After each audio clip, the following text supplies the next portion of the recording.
Hello everyone, here are the latest market news on November the 18th, 2019. Saudi Aramco aims at $1.7 trillion market value.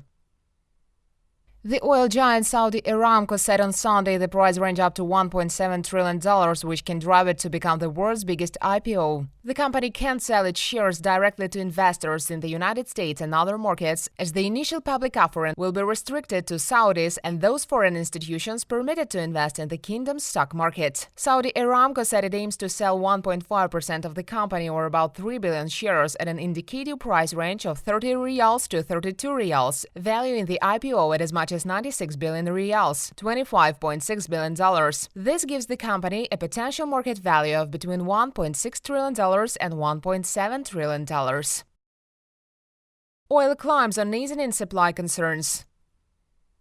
Oil prices increased on Monday as investors are awaiting new signs of prospects for a trade deal between the United States and China, and amid easing of concerns over steadily rising oil supplies. International Brent crude futures climbed 11 cents or 0.2% to $63.41 a barrel, after 1.3% rise last week. West Texas Intermediate crude futures added 21 cents or 0.4% to $57.93 a barrel, showing 0.8% gain last week. At that moment, US-China trade talks and the OPEC meeting are two main factors which have huge impact on oil market. OPEC and its allies are expected to discuss output policy at a meeting on December the 5th through 6th in Vienna.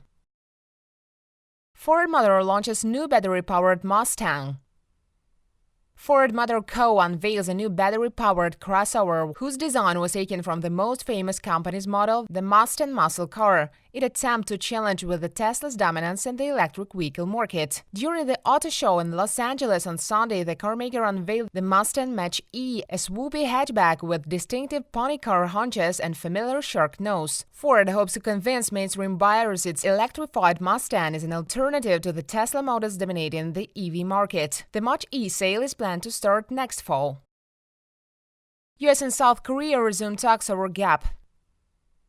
South Korean and US officials resumed talks on Monday to narrow a $4 billion gap, resolving issues over Seoul's pay for the cost of hosting the American military amid public protests against sharply increased US demands. US President Donald Trump demanded Seoul take on a greater share of the cost of stationing 28,500 US troops as deterrence against North Korea. A South Korean lawmaker, Jang Young-bo, said earlier this month that Trump had demanded up to $5 billion a year, more than 5 times the 1.04 trillion won, $896 million Seoul agreed to pay this year. This demand was met with shock in Seoul, and on Monday, progressive groups protested at the negotiation venue against what they said was highway robbery by greedy Americans.